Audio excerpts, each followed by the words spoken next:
இப்போது example 1.14 example 1.14 இப்போ ஏ கொடுத்துருக்காங்க, எஃப் ஆஃப் ஏ ஆரோ பின்னு கொடுத்துருக்காங்க. என்ற சார்பானது எஃப் ஆஃப் எக்ஸுக்கு ஒரு ஃபார்முலா ஒன்று கொடுத்துருக்காங்க. அதாவது x² + x + 1 கொடுத்துருக்காங்க. ஓகேவா?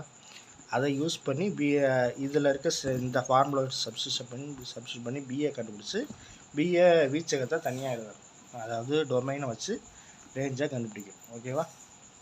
கண்டுபிடிக்கலாம் ரொம்ப ஈஸியாக. அதிலே இதிலலாம் வந்து பார்த்திங்கன்னா அவங்களே ஃபார்முலா கொடுத்துறதுனால நம்ம ஃபார்முலா ஞாபகம் வச்சுக்கணும் அப்படின்ற அவசியம் கிடையாது. இதிலலாம் ரொம்ப அசால்ட்டாக நம்ம இது பண்ணலாம். இப்போது F of X equal to x² என்ன formula plus X plus 1 plus X plus 1. இப்போது இதுக்கு இந்த சப்ஸ்டியூட் பண்ணிக்கிட்டே இருக்கணும். ஓகேவா?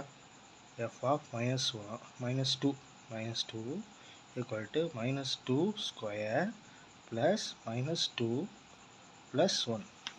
இப்போ இந்த ப்ளஸ் மைனஸ் இருக்கே எப்படி போடுறதுன்னு குழம்ப வேண்டாம். நீங்கள் ப்ராக்கெட்டுக்குள்ளே போட்டிங்கன்னா உங்களுக்கு குழப்பம்.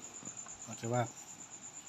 ஈக்குவல் டு 2 ஸ்கொயர் பண்ணால் 4 மைனஸ் இன்ட்டு மைனஸ் ப்ளஸ் ஆயிரும். மைனஸ் ஸ்கொயர் பண்ணும்போது ப்ளஸ் ஆயிரும். ஓகேவா? 4 ப்ளஸ் ஆக்சுவலாக மைனஸ் ஆயிரும். -2 ப்ளஸ் 1 ஈக்குவல் டு 4லேருந்து 2 போச்சுன்னா 2 ப்ளஸ் 1 3. ஓகேவா? 3 -2 வச்சு கண்டுபிடிக்கிற ஆன்சரை வந்து 3. ஓகேவா? அடுத்து எஃப் ஆஃப் -1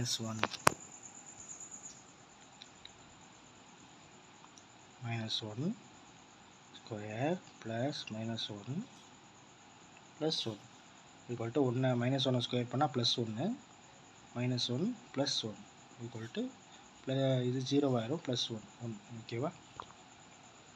அடுத்து எஃப் ஆஃப் -1 கண்டுபிடிச்சாச்சு. அடுத்து என்ன 0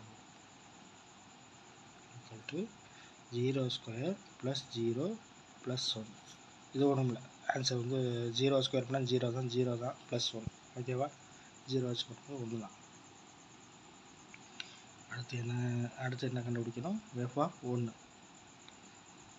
ஈக்குவல் டு எக்ஸ், அந்த ஃபார்முலா மறந்துடக்கூடாது. எக்ஸ் திரும்ப நான் எழுதிக்கிறேன். x² plus X plus 1.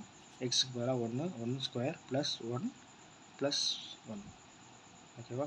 1 square பண்ணால் 1 தான். 1 ப்ளஸ் 1 ப்ளஸ் 1 ஈக்குவல் டு 3.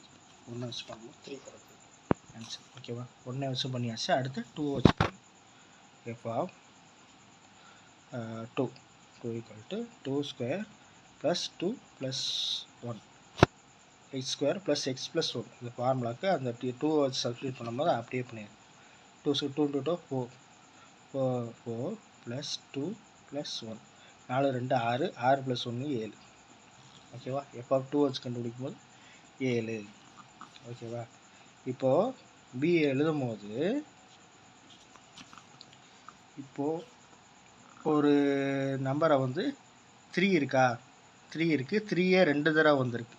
அப்போ நம்ம ஒரு தடவை 3 எழுதிக்கிட்டால் போதும். ஓகேவா? அதே மாதிரி 1 7 இதைத்தான் வந்து 1 3 7 எழுதியிருக்காங்க. அப்போ நீங்கள் எப்படின்னா நியூமெரிக்கல் படியாக எழுதணும். 1 3 7 இந்த மாதிரி எழுதிக்கணும். ஓகேவா? இதுதான் ஆக்சுவலாக இப்படி கண்டுபிடிச்சது. இப்படி எழுதலாம், இப்படி எழுதிக்கலாம்.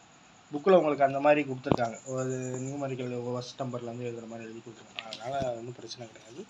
நம்ம என்ன கண்டுபிடிச்சோமோ அதே மாதிரியே எழுதிக்கலாம். பிரச்சனை இல்லை. ஓகேவா? அடுத்த வீடியோவில் பார்ப்போம். பாய்.